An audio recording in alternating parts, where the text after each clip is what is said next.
Good morning, this is your Stats Sensei, Mr. Spensei, and this is a warm-up on Intro to Errors. A company that manufactures smartphones developed a new battery they claim has a 30-month life expectancy. Oh, that sounds important to me. That sounds like we have a population claim. So it sounds like they're telling us the population mean is 30 months. The distribution of the lifespan of the new battery is skewed. Ooh, with the standard deviation of 8 months. Hey, they're telling us they know the standard deviation of the population. So this tells me the standard deviation of the population is 8. This lets me know that this is a z-test because it's the standard deviation of the population. A consumer group tested a random sample of 60. Okay, that's good because we were skewed. Now that we have a sample size of 60, we're going to be normal by central limit theorem because our sample size is large enough. From a batch of 1,000, that sounds like this is my population size right here, and obtained an average battery life of 28 months. Super important right there. That sounds like that's my sample mean. So that's my X bar is going to be 28.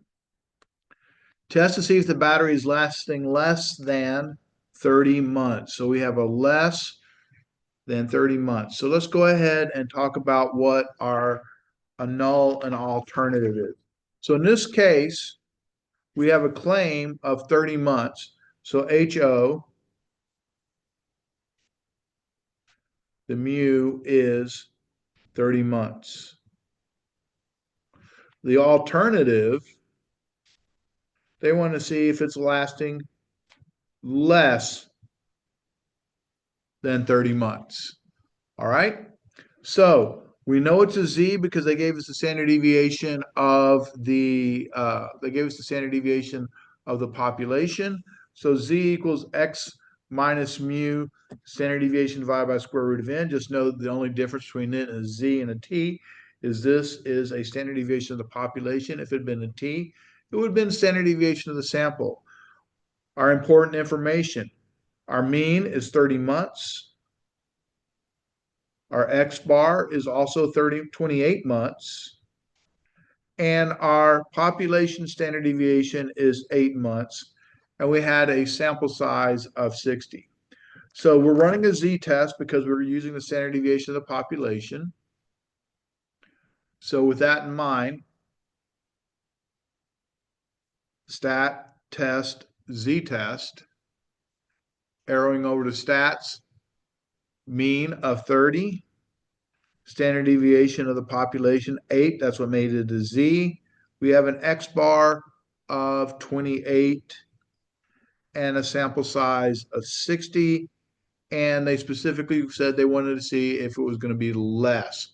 So we need to highlight the less than. When we calculate this, we ended up with a z statistic of negative 1.936 and a p-value of 0.0264. Well, we're going to compare that to our alpha of 5%.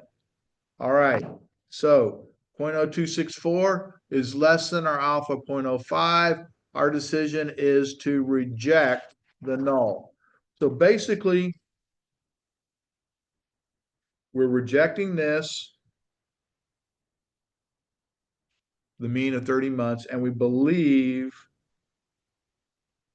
that it's less than 30 months. Okay, so our question, based on the decision, what type of error was committed, or what of these is the best answer? Well, whenever it says was committed, we really don't know if it was committed or not. That's never going to be the answer. What could have been committed is a type 1 or a type 2. However, when you reject, if you reject,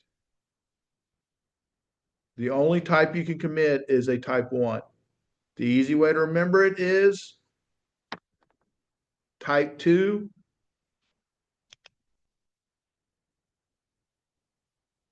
is a fail to reject.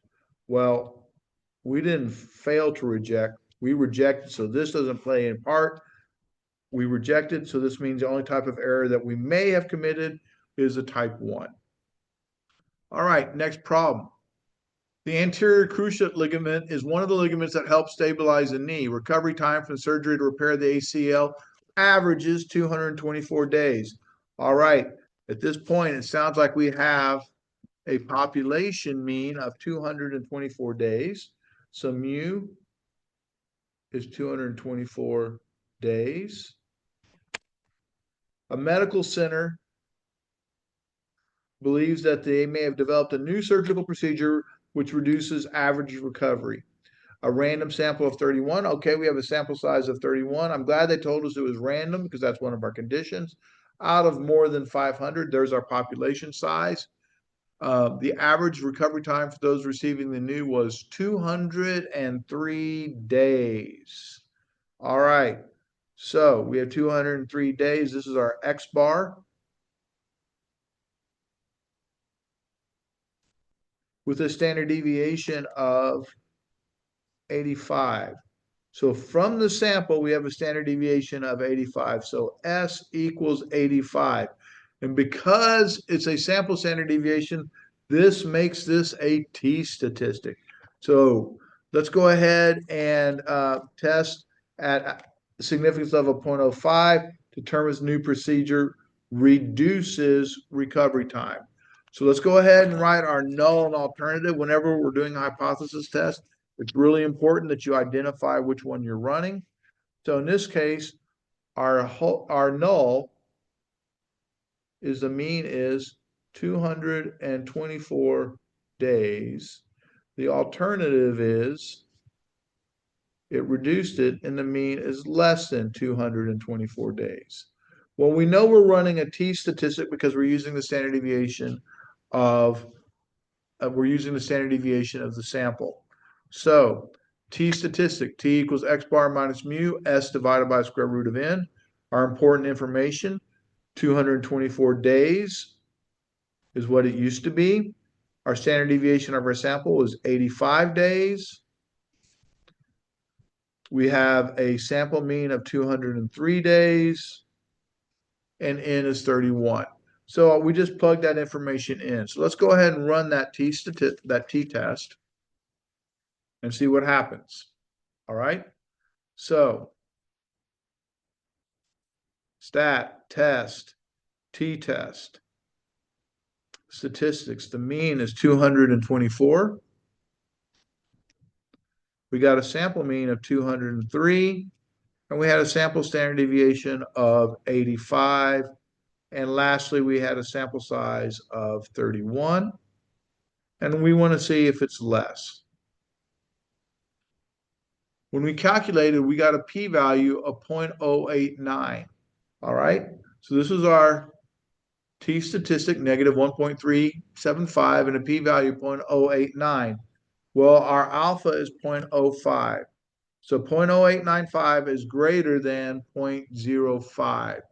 With that being the case, we're going to fail to reject. All right. So what that means is when we go back and we look at our null and alternative, we fail to reject. Well, that means I believe this. This is what I believe. And I reject this. So this got rejected. I believe this.